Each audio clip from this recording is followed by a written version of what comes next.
Today we are going to talk about service before self. Yes, the dilemma of our nation is that the politicians are hell-bent on keeping power yet fail to use it for the good of the nation. Political offices are viewed as an employment, not service delivery to better the lives of the people.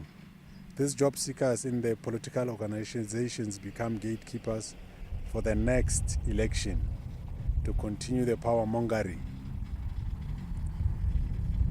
These politicians are micromanaged by the imperialists, and they use political office as a source of wealth, money-making entity. The politicians continue to keep people divided through ethnicity because they get to be voted when elections come. Research how many parliamentarians started to work since 1994 to this day, and ask yourself why they haven't started contributing to the GDP through buying businesses that hires people who voted for them. They are job seekers, not politicians. They follow instructions and they can't make decisions or think independently. We are expected to believe them when they say they'll create jobs on their manifestos. The people who rely wholeheartedly on the votes of the ignorant population brainwashed by the mainstream media and the imperialist elites on behalf of these politicians for salary. Apartheid South Africa freed blacks in 1994 and integrated them into the scam called democracy. But the emancipation of black did not result in the land being returned. We were given freedom and hunger instead, while European settlers kept the land that was dispossessed from the indigenous people.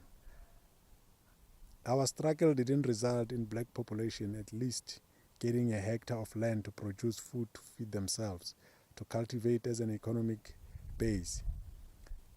The democracy we got was a freedom to hunger and landlessness. We continue to fight for crumbs falling from the colonizer's table. The black people got nothing in reality. The freedom was an empty package that sends black people back to the hands of the slave master for work and got paid peanuts salary as usual.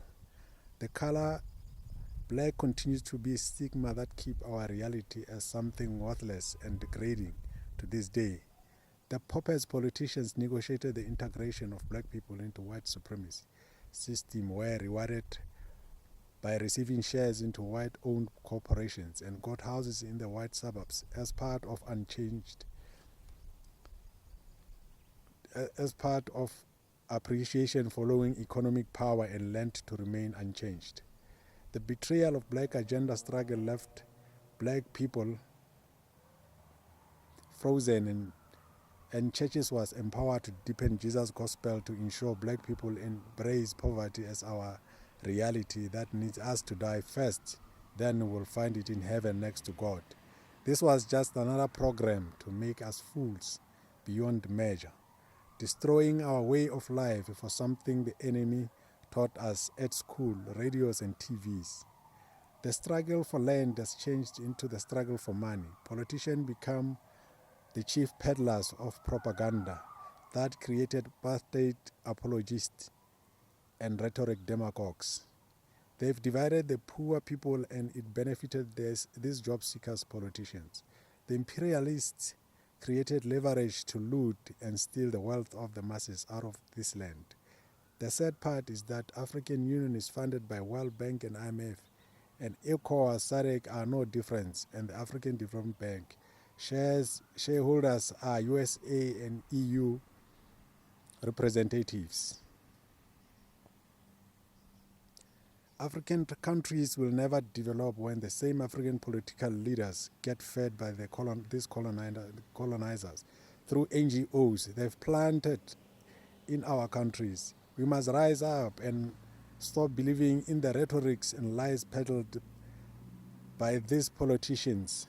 Highness, we are easily convinced to believe those who speak the loudest, yet forgetting the apartheid barriers working against majority of the people. The biggest problem in that rhetoric is more believable than reality. Without land ownership, we will remain economic segregated.